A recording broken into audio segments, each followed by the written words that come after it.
They rode north under a sky of tempered blue, the sun a dazzling coin casting warmth over the autumn-kissed land. The Starks and their retinue moved in disciplined rows, wagons creaking with supplies and personal belongings, horses neighing as they settled into the long road's rhythm. Ahead, Ned Stark led the column with solemn poise, his features set in a calm mask that betrayed little of his relief at leaving King's Landing behind.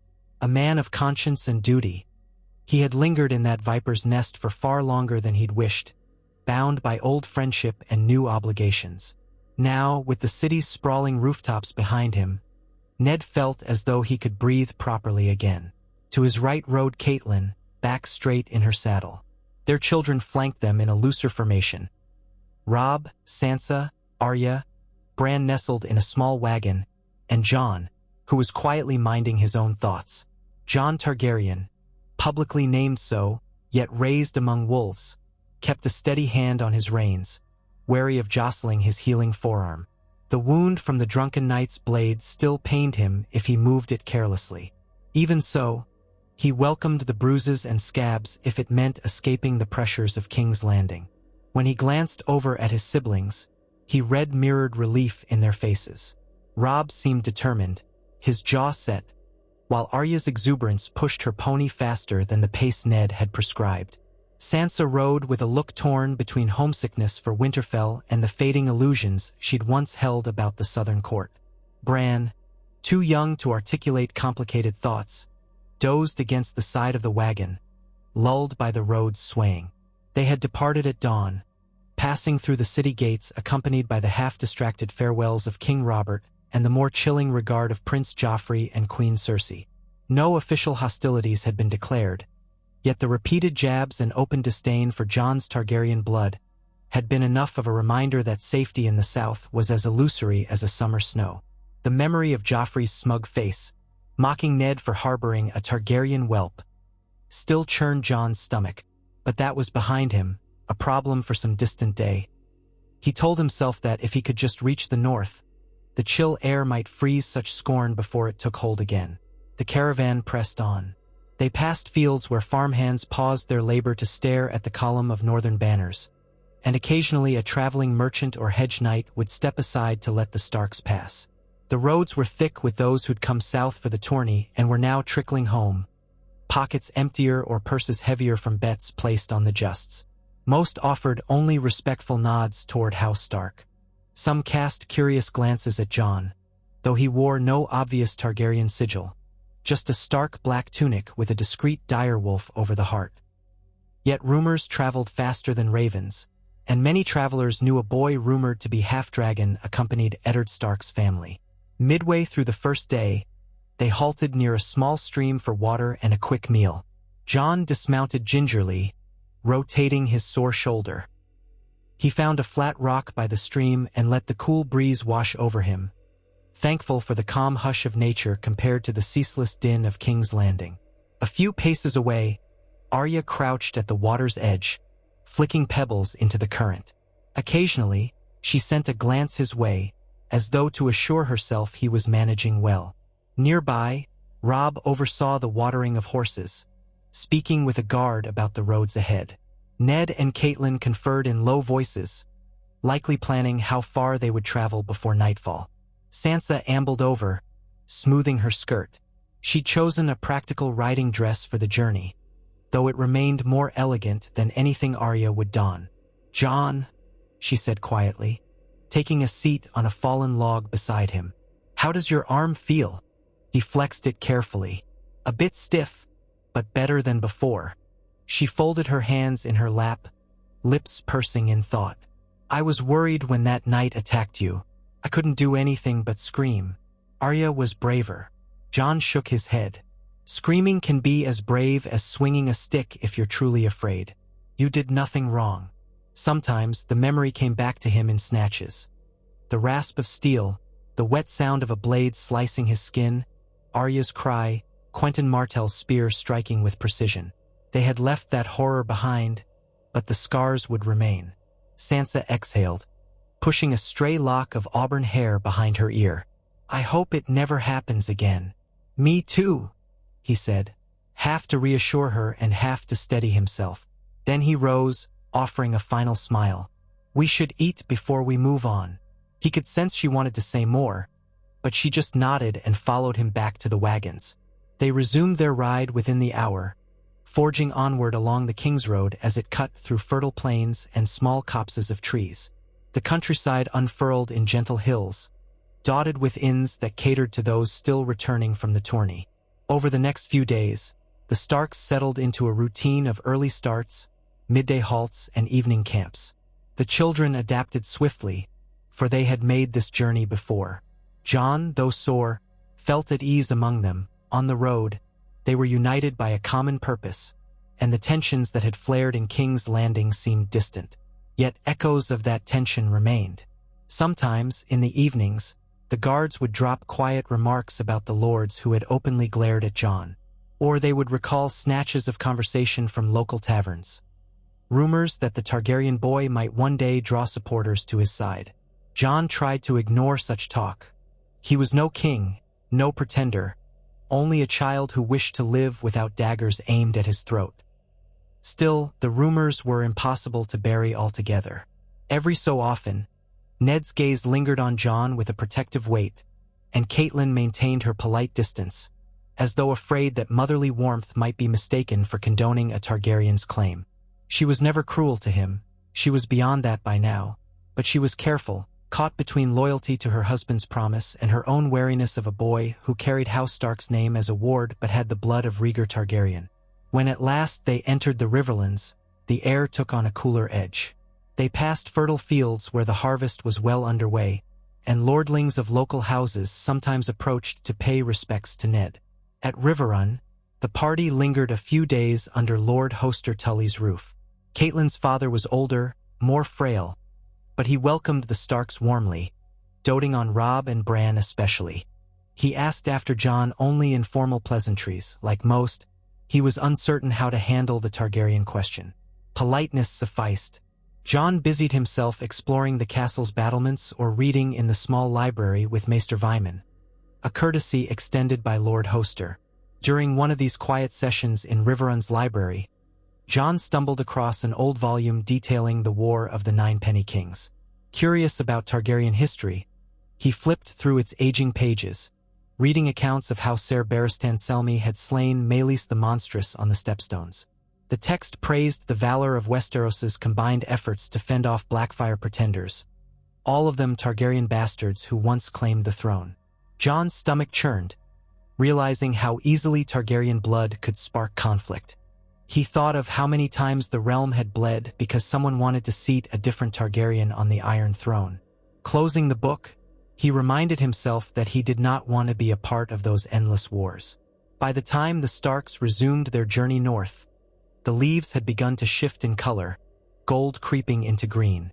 The nights grew chillier, the wind carrying a faint promise of the winter that always lurked around the corner in the north. They pressed on through the neck, navigating the boggy swamplands where crannogmen sometimes watched from hidden vantage points. The children complained of biting insects and damp nights. Ned took it in stride, explaining that Moat Caelin's proximity meant they would soon reach the true north. Jon felt a stirring of belonging. Winterfell had become his haven, the place where his differences were still overshadowed by the love and loyalty of its lord.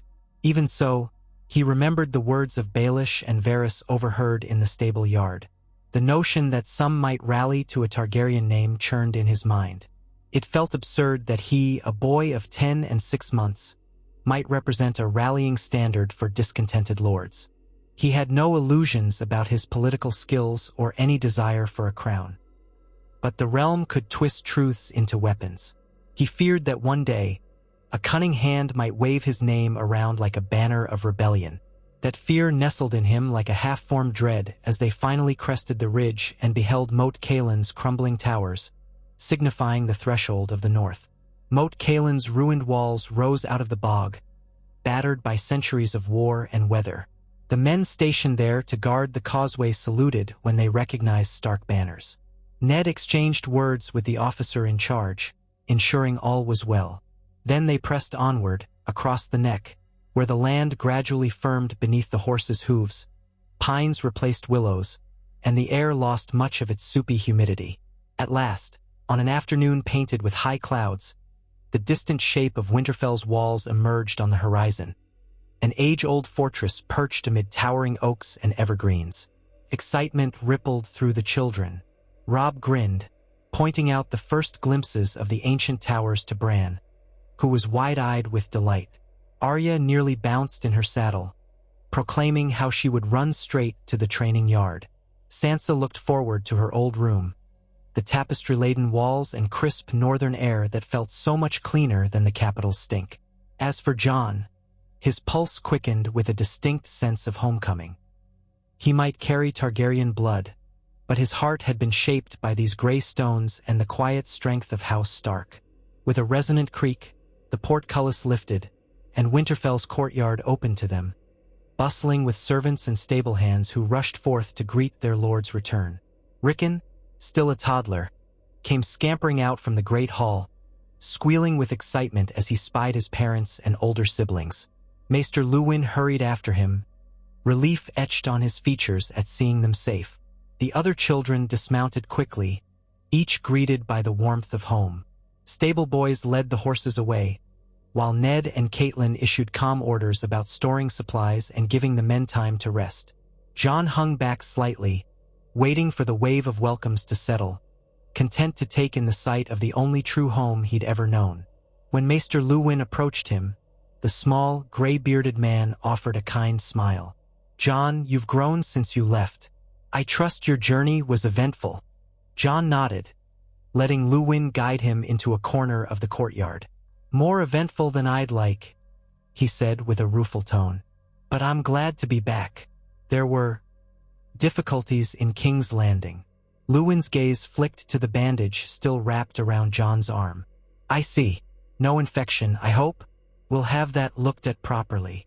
"That would be good," Jon conceded. "Maester Pycelle treated it, but I trust you more." Luwin chuckled gently, an understandable preference.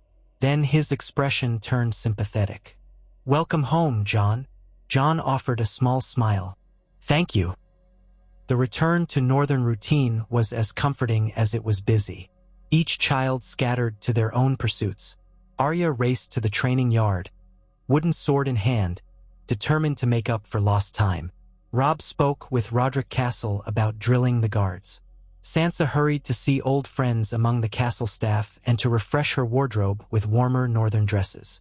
Bran toddled around, reacquainting himself with the layout of the courtyard. Even Rickon, still unsteady on his feet, seemed delighted to have the entire family back in one place. Jon, after letting Maester Luwin properly inspect and redress his wound, sought a moment of peace in the godswood. The red leaves of the weirwood tree whispered overhead. Its carved face gazed down at the pool, features solemn and unfathomable. The wind stirred the branches, and Jon let out a slow breath, recalling how many times he'd found solace here as a younger boy. The old gods had no shrines in King's Landing. They had no presence in the Red Keep. But here, the North's ancient faith wrapped him in a quiet sense of belonging.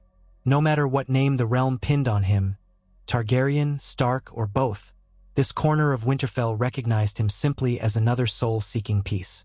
He wasn't alone for long. Footsteps rustled over fallen leaves. Ned appeared, silent as a shadow, arms folded. Jon turned and dipped his head in respect. "My lord," he said softly. Ned inclined his head in greeting. "Jon." He let the hush linger before speaking again, voice low. "Your mother, Lyanna, loved this godswood. She would come here to reflect. I've often thought her spirit lingers among these trees." Jon shifted, unsure how to respond. Though he carried Lyanna Stark's blood, he knew so little of the woman herself. "I feel closer to her here too," he finally said. "Sometimes I wonder if she'd be proud or wary of me." Ned's eyes flickered with an old sadness. "She'd love you, Jon, of that I have no doubt. Proud? Yes, if you uphold the values of House Stark. Wary? Only in that she knew how the realm devours innocents if it sees them as threats. She wanted you safe, above all." Jon exhaled, shifting his gaze to the still waters of the pool. "We're back in Winterfell, away from the capital's intrigues. Do you think that will be enough to keep me safe?" "Safer than anywhere else for now," Ned replied, brow creasing. "But we must remain vigilant. Even from afar, the realm's eyes may turn to you in rumor or in fear. I'll not pretend otherwise.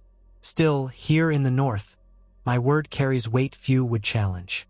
Jon nodded, tension leaving his shoulders as he observed how the old gods would cast dappled light across Ned's features.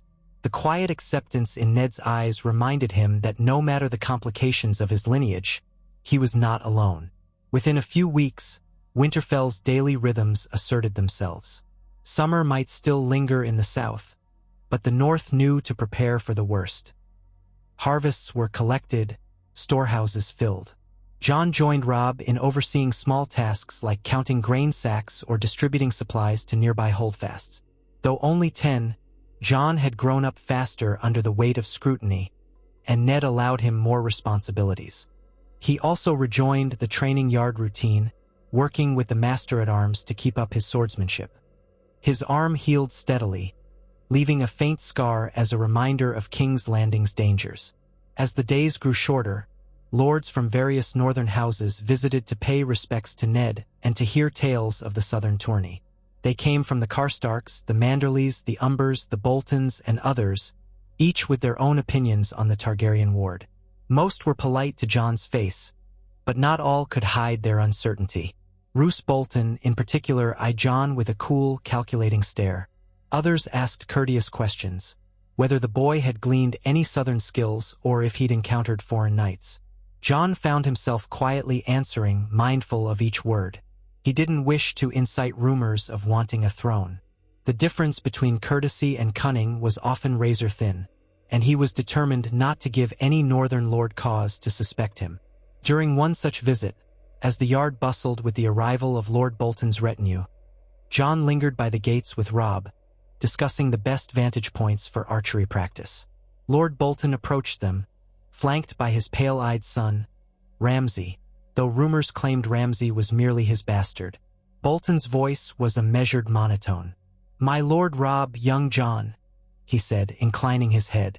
"Winterfell looks as formidable as ever." Robb offered a polite greeting. "Welcome, Lord Bolton. My father awaits you in the Great Hall." Bolton's gaze flicked over Jon. "I hear you've had an interesting time in King's Landing, Jon Targaryen. May we hope the realm is now at ease with your presence." Something in that mild question unsettled Jon, but he met Bolton's stare. "I can't speak for the realm, my lord. I hope they have better things to do than worry about me." Bolton's lips curled in a faint ghost of a smile. Indeed, it would be foolish for them to fret over a boy, but men often find reasons for fear or ambition. He nodded to both and moved on. His son, if that sullen figure was indeed Ramsay, lingered just a moment, looking at Jon with a half-sneer before trudging after his father. Jon's nerves prickled. House Bolton's presence was rarely soothing. Robb frowned. "He's always like that, isn't he? Can't trust him." Jon sighed. "Likely not." That was all he needed to say. Winterfell's feasting hall saw more gatherings in those days, hosting the northern lords. Jon often sat near Robb or Sansa, politely eating while conversation ebbed and flowed around him.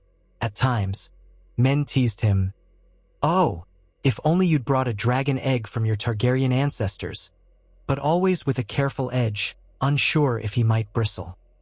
He learned to smile and let the remarks roll off him. Ned's presence alone deterred any direct malice. The respite from King's Landing did wonders for all the Stark children. Arya's spirit soared. She sparred with the guards daily and roamed the castle's passages looking for new discoveries. Sansa took up embroidery again, though she occasionally snuck down to watch the training yard from a balcony, no doubt still enthralled by the chivalric ideals she'd once pinned on southern knights. Bran grew taller, pestering old Nan for stories of giants or the children of the forest. Rickon toddled around, following siblings everywhere. Robb, as the eldest, grew comfortable assisting Ned in matters of governance.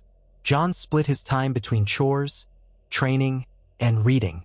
Maester Luwin provided him with histories and even some treatises on the lore of dragons, though those volumes were scarce in the north. At night, he sometimes dreamed of being caught between two monstrous beasts, one shaped like a wolf of ice, the other a fire-breathing dragon, each yanking him in a different direction. He would wake, heart racing, though the dream's meaning eluded him. One crisp morning, a raven arrived, perched and ruffling its feathers in the rookery while Maester Luwin extracted the scroll. It bore the seal of Dorn House Martell's sun and spear pressed into yellow wax.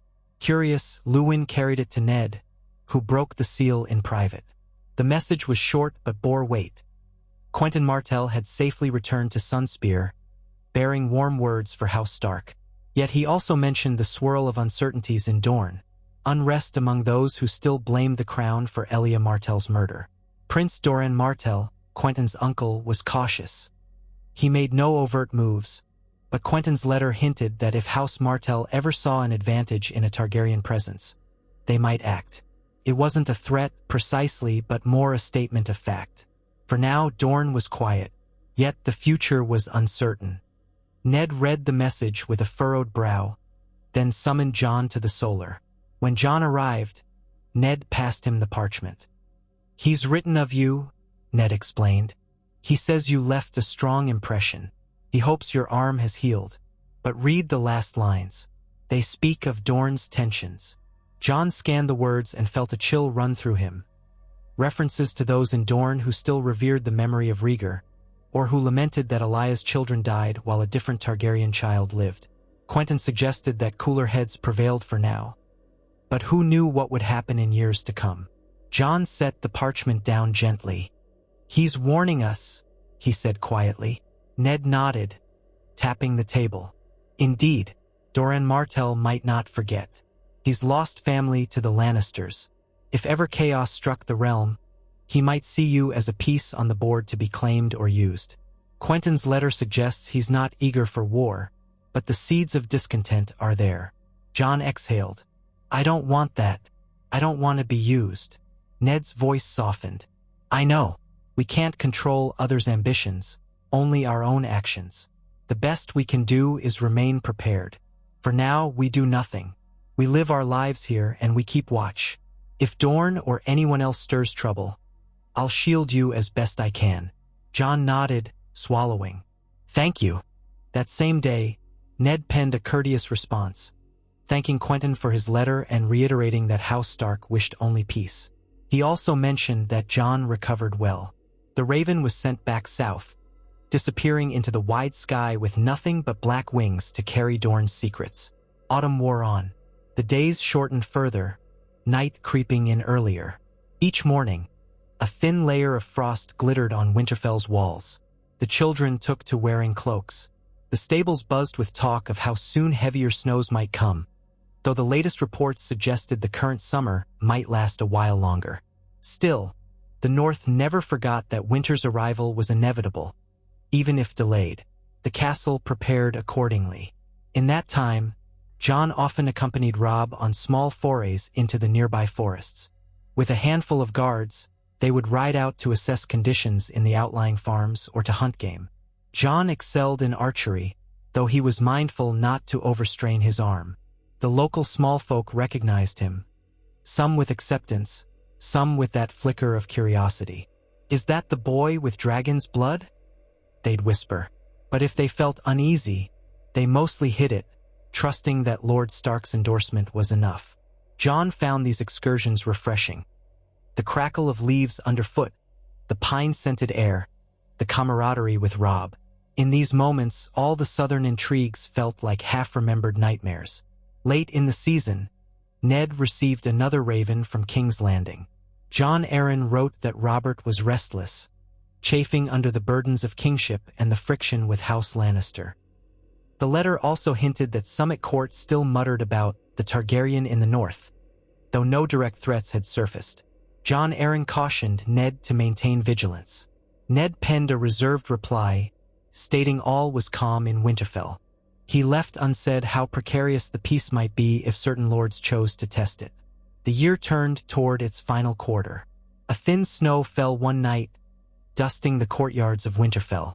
The children woke to see a world briefly whitened.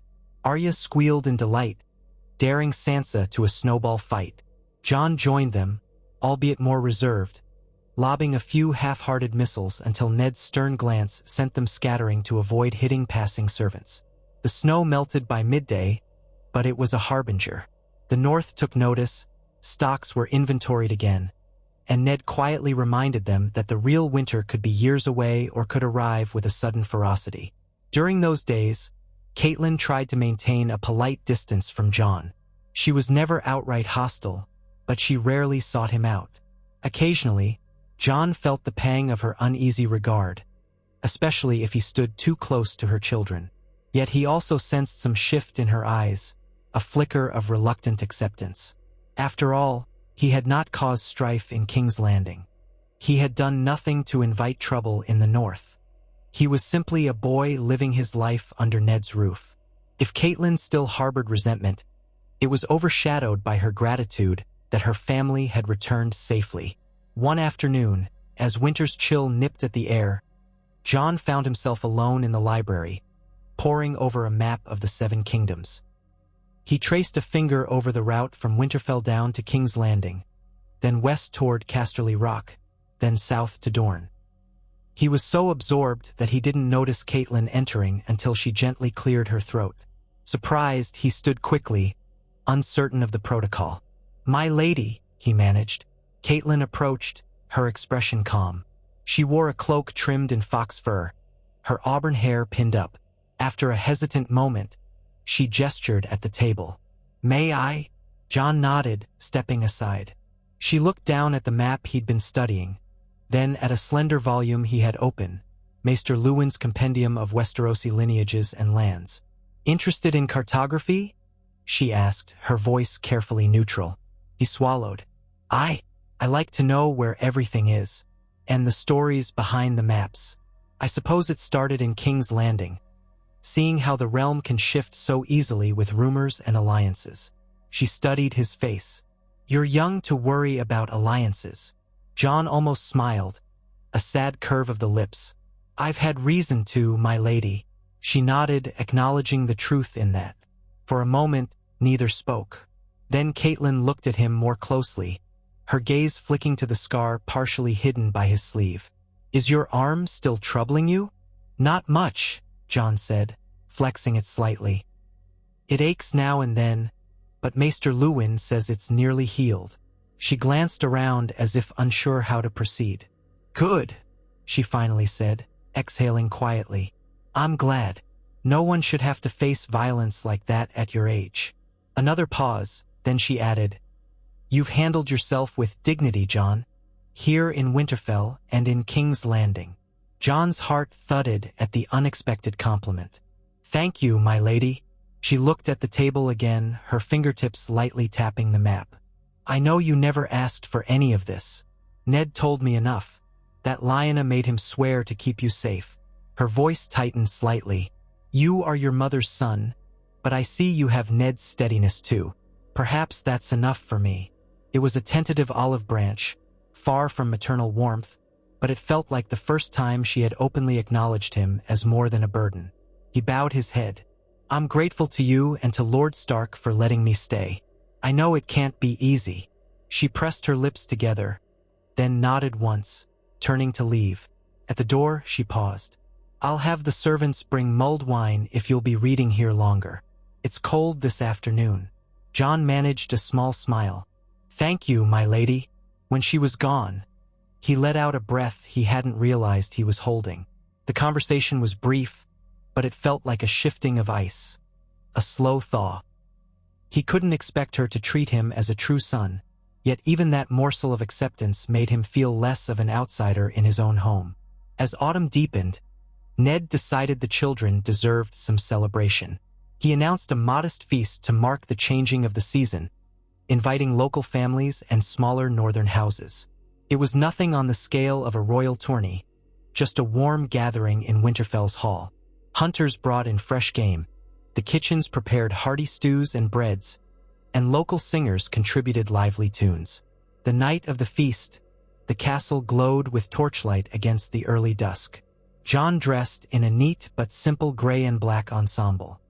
He joined the other children at one of the long tables, marveling at the spread of roast boar, venison pies, and honey-glazed vegetables. Servants poured cider and ale for the adults, fruit juice for the young. Arya wrinkled her nose at the idea of dancing, while Sansa eagerly awaited the music. Robb teased them both in good humor. Bran and Rickon were just excited by the bustle. When Ned led Catelyn into the hall, the assembled crowd stood briefly in respect. The old northern custom of showing gratitude for a bountiful harvest took precedence over any southern traditions. No one wore the extravagant silks or jewels of King's Landing. Furs and sturdy leathers dominated. Still, there was cheer in the air, a sense that the north could thrive despite the chill winds to come. A fiddler began a jaunty tune, and some couples rose to dance. Sansa convinced a reluctant Robb to lead her through a few steps, while Arya fled under a table to avoid being dragged out. Jon stayed seated, nibbling slices of venison, watching the swirl of color and movement. Laughter rose as the tempo quickened. Even Ned and Catelyn partook in a single slow dance, exchanging smiles that spoke of mutual respect and relief at being home. At some point, a burly man from a small holdfast approached Jon's table. He introduced himself as Hal Grizzlewood, an odd name that made Arya snort. The man gave Arya a playful wink, then turned to Jon. "I hear tell you're the Targaryen lad raised by House Stark," he said. "Is that so?" Jon set down his cup, bracing for confrontation. "Yes," he answered simply. Hal eyed him, then shrugged, smiling amiably. "That's a wonder, no mistake. But if you're good enough for Eddard Stark, you're good enough for me. Cheers, lad." He lifted his cup in a toast and ambled away to dance with a rosy-cheeked woman. Jon blinked, momentarily stunned by the casual acceptance.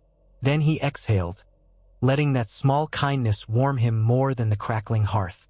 Later in the evening, Arya dared Jon to do a sword dance demonstration with the Master-at-Arms, but Ned shot them both a disapproving look. The feast was for relaxation, not to show off, so they retreated to a corner, chuckling at how quickly Arya's mischief could be quelled by a single paternal glare. Sansa twirled by, dancing with a local lordling's son, her laughter echoing in the hall. Robb refilled his cup, joking with other young men.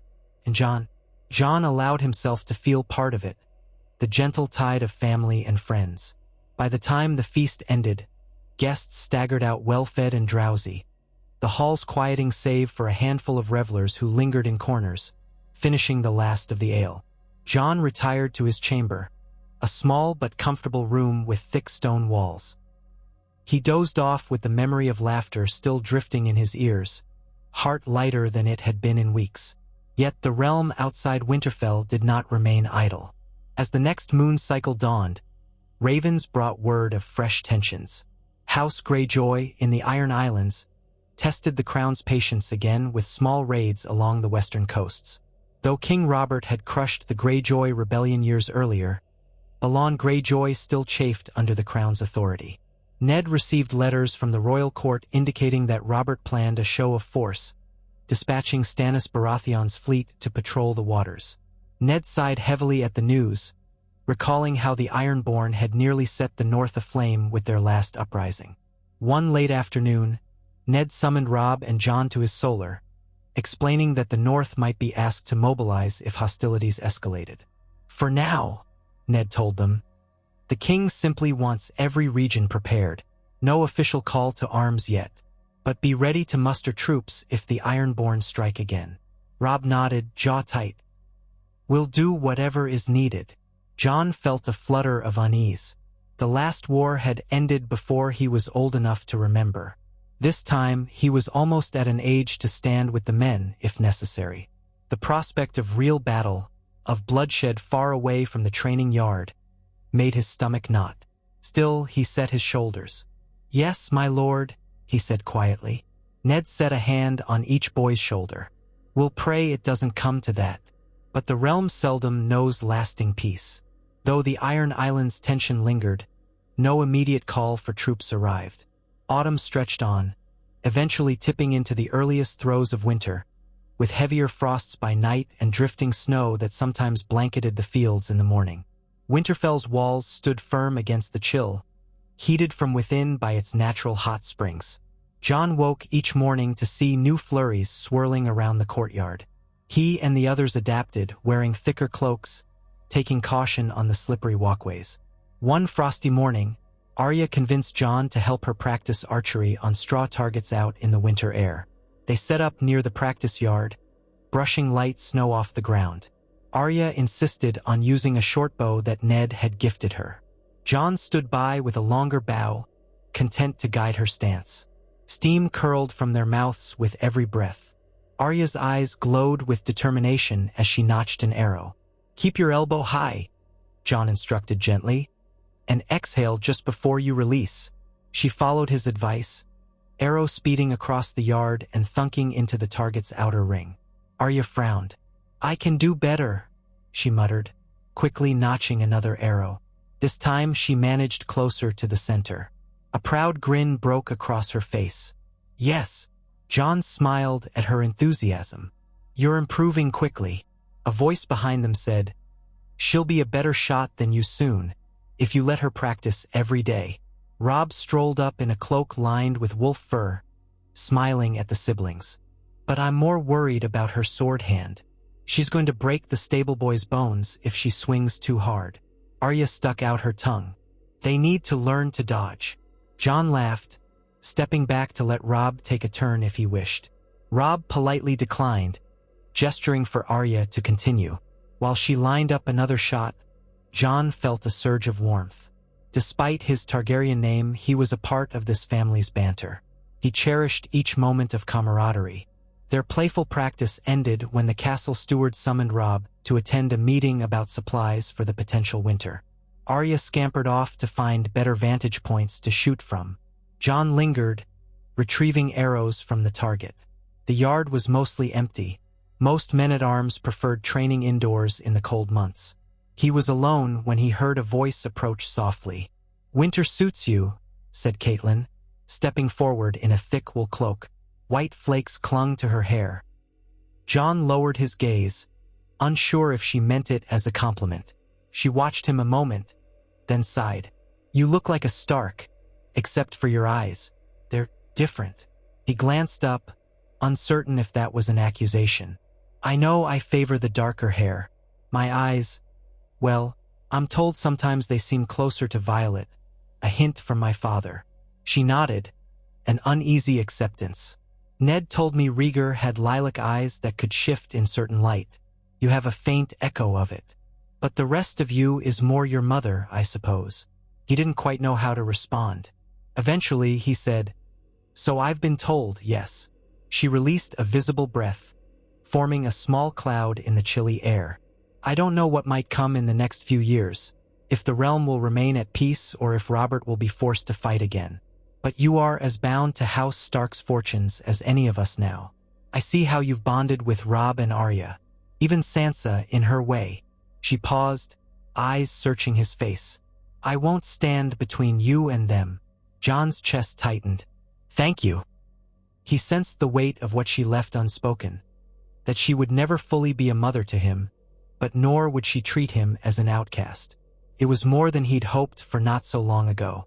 She stayed a moment longer, watching the snow swirl, then turned and left without further words. Jon stared at the spot where she'd stood, feeling a strange mix of gratitude and melancholy. At length, he gathered up the final arrows and returned them to the armory, the sky shedding more lazy flakes overhead. Winter settled in earnest a few weeks later. In truth, it was still mild by northern standards, a creeping cold rather than a savage blizzard. But the fields near Winterfell wore a blanket of white, and icicles formed along the eaves. The great hall remained warm, its hearth roaring day and night, where the Starks and their courtiers gathered for meals. Lord Bolton, Lady Mormont, and other key bannermen had departed before the snows grew deeper, each returning to their own strongholds to wait out the season. As the sun set earlier and rose later, Jon found more time for reading and reflection. One quiet dusk, Maester Luwin summoned him to the rookery, where a new raven from Jon Arryn had arrived, carrying tidings from King's Landing. Jon, curious, stood by as Luwin deciphered the message. It contained a mixture of court gossip and official news. The Iron Islands raids had subsided after a few sharp interventions by Stannis' fleet. Robert still sank deeper into debt with the Lannisters, and there were renewed whispers of Viserys Targaryen gathering support across the Narrow Sea with his young sister Daenerys. That last part made Jon's blood run cold. Viserys was the exiled heir of the Targaryen dynasty. If he built any real power, it could stoke the old fear in Robert's court, bringing fresh attention to Jon's existence. Luwin pursed his lips. "Seems the realm's stability may rest on the edge of a blade," he murmured. Viserys' ambitions alone could rouse King Robert's anger, and if the king grows nervous about Targaryen supporters, Jon knew the unspoken consequence. Robert might recall that another Targaryen lived far closer than Essos, right here in the north. "What do we do?" he asked quietly. Luwin tucked the parchment away.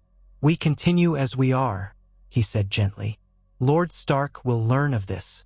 He will decide if action is needed. For the moment, there is no immediate threat to Winterfell."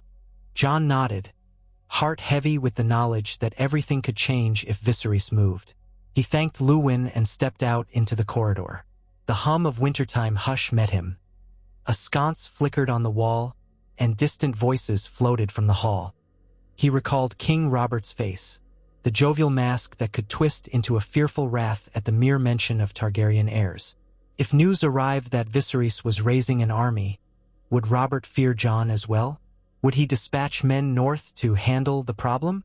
Ned Stark would never allow it, but the thought alone chilled Jon more than any winter breeze. He resolved to speak to Ned, but found the Lord of Winterfell already abreast of the news.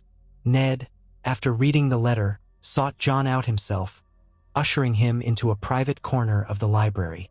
There, Ned explained that he had written to Jon Arryn urging caution, that their Targaryen ward was but a boy with no ties to Viserys or Daenerys. Jon listened intently, expression grave.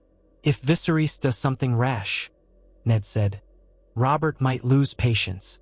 He might. Order my head," Jon finished, voice low. He clenched his fists. "I've done nothing to threaten him." Ned's hand rested on Jon's shoulder, firm and comforting. "I will defend you to the last breath. The North stands behind me, but let's pray it never comes to that. If the king sees reason, or if Viserys fails to gain momentum, the realm may remain at peace." Jon managed a nod. Inside, he felt a swirl of frustration. Why should his life hinge on the choices of some exiled prince he'd never met? But that was the reality of bloodlines in Westeros. He forced himself to breathe, to find calm in the knowledge that Ned Stark was unwavering. Winter in the north could last months or years, though the Maesters predicted this was still the tail end of a longer summer. For now, at least, life within Winterfell carried on with a calm steadiness. While Ned kept an eye on ravens from the south, the children found ways to occupy themselves. Sansa enjoyed planning small gatherings or practicing new embroidery patterns. Arya insisted on sword drills in the yard, ignoring the cold that reddened her cheeks. Robb took on more leadership, training with men who'd once followed Ned into war. Bran and Rickon pestered old Nan for stories each night by the hearth. For Jon, each day was a chance to hone his skills, to read, and to quietly wonder about his future. He had no illusions of ascending to a throne. He harbored no desire for it. Still, the Targaryen half of his blood set him apart, no matter how fervently he might wish otherwise. Some nights, he dreamed again of wolves and dragons, circling each other under a sky split by storms.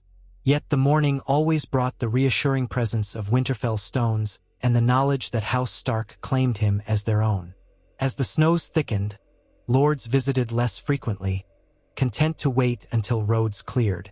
The short, dark days grew routine. Jon found that he welcomed the quiet. Each hush of winter gave him a reprieve from the southern suspicions.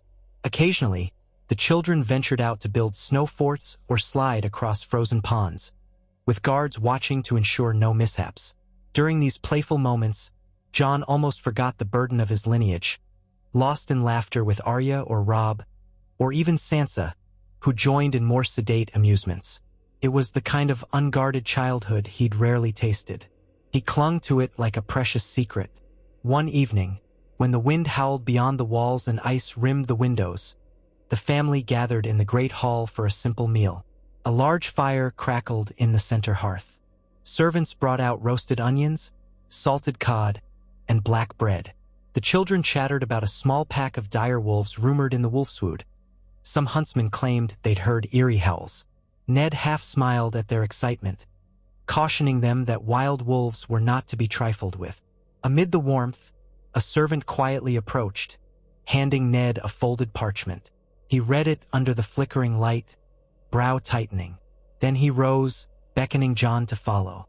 They retreated to a side chamber, away from curious ears. Ned handed Jon the note. "A raven from Jon Arryn," Ned explained. "He warns that King Robert grows uneasy with Viserys' reported alliances overseas. Word is Viserys might marry into a powerful family across the narrow sea, some princely house that could offer gold or mercenary armies." Jon's hands trembled as he read. The message stated that Robert was pressuring the small council to find ways to eradicate Targaryen threats, including any possible heirs within Westeros. Lord Varys apparently counseled patience, while others, like Renly or Peter Baelish, seemed more ambivalent. But Stannis remained adamant that any Targaryen claims were dangerous. The letter concluded with Jon Arryn's personal warning: "Keep the boy safe. Robert's goodwill may falter if fear takes hold." Jon looked up at Ned, fear flickering in his dark eyes. "Does this mean the king might change his mind about sparing me?" Ned's voice was steady. "I won't allow it, but we must be practical. Robert is my friend, yet that friendship was tested before when I first told him of you. He won't move against you lightly, not unless he's convinced your existence will spark rebellion." Jon felt ill. "I don't want a rebellion. If I could tell him that myself." Ned shook his head. "He won't risk it if Viserys gathers strength. Your father was Rhaegar, and to Robert's mind, that name conjures war. He might consider you a second front in a potential Targaryen resurgence." A wave of helpless anger twisted in Jon's chest. "It's not fair," he whispered. "I'm just living quietly. Why must they chase me?" Ned's eyes softened with sympathy. "It's the nature of power, Jon. You threaten them by existing. We can do only what's within our grasp. Maintain alliances, keep you well guarded, and pray the day never comes when Robert's fear overcomes his mercy." He placed a firm hand on Jon's shoulder. "Trust in me, and trust in the North. We stand behind you." Jon swallowed, tears of frustration threatening, but he steadied himself, nodding. "I trust you." Ned lingered a moment, then squeezed Jon's shoulder before leaving him to absorb the news. Jon stared at the parchment, words blurring in the torchlight. "King Robert grows uneasy. Targaryen threat. Keep the boy safe." A bitter taste coated his tongue. He burned the parchment in the chamber's small brazier, watching the edges curl into ash. That night, restless sleep escaped him. He dreamt again of dragons swirling overhead, roaring with fire that melted even the snows of Winterfell. In the dream, Robert Baratheon stood below, gripping a warhammer. Ned Stark stood between them, arms outstretched, trying to broker peace.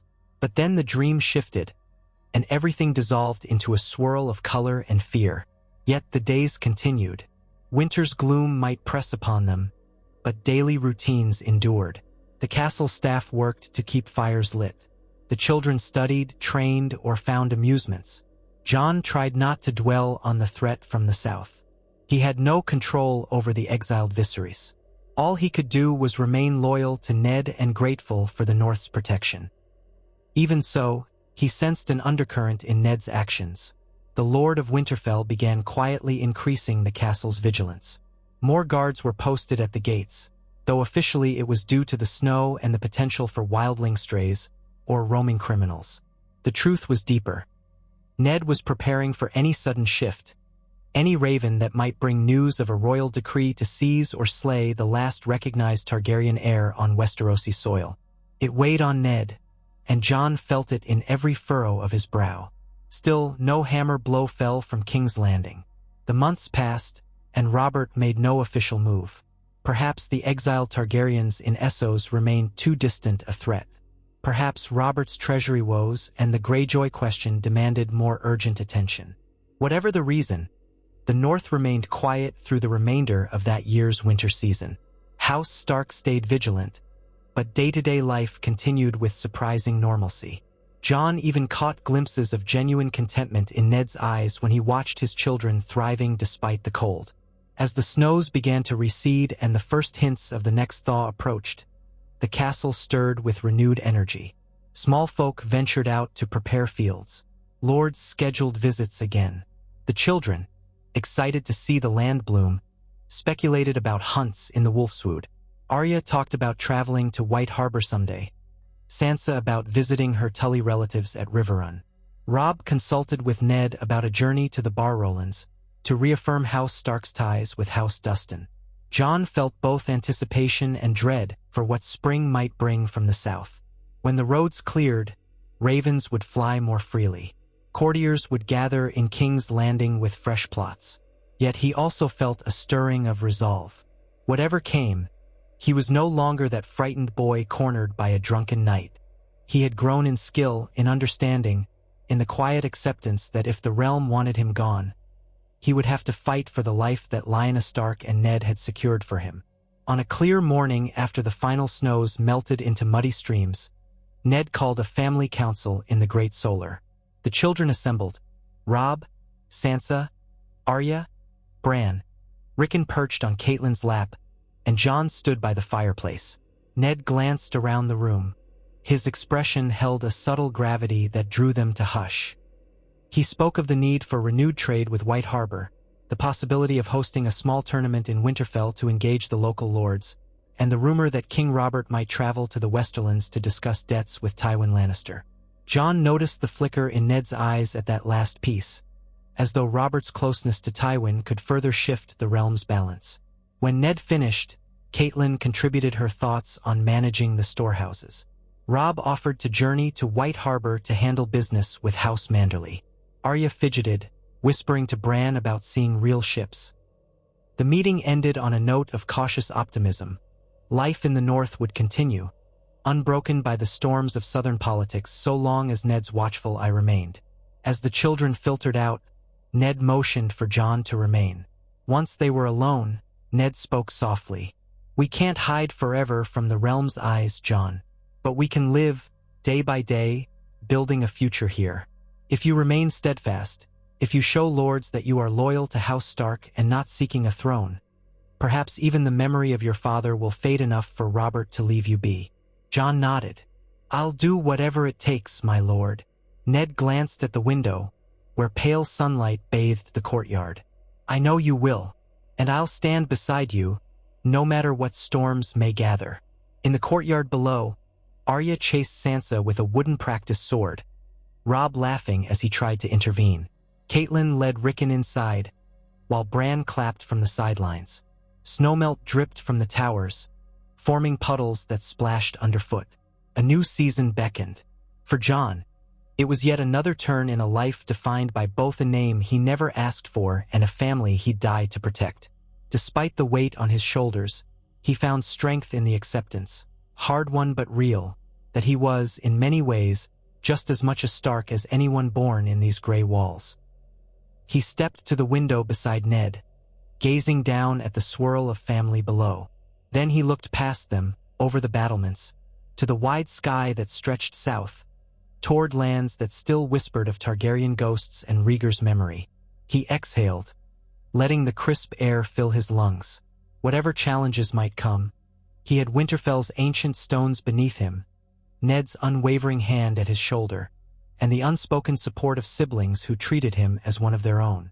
Even if the realm beyond these walls trembled at the name Targaryen, here, among the wolves, Jon had found his pack. And if the day arrived when fear and suspicion rose again, he would stand fast with them, a silent vow echoing in his heart. The dragon's blood might run in his veins, but it was the wolf in his soul that would guide him forward, side by side with those who refused to see him as anything but family.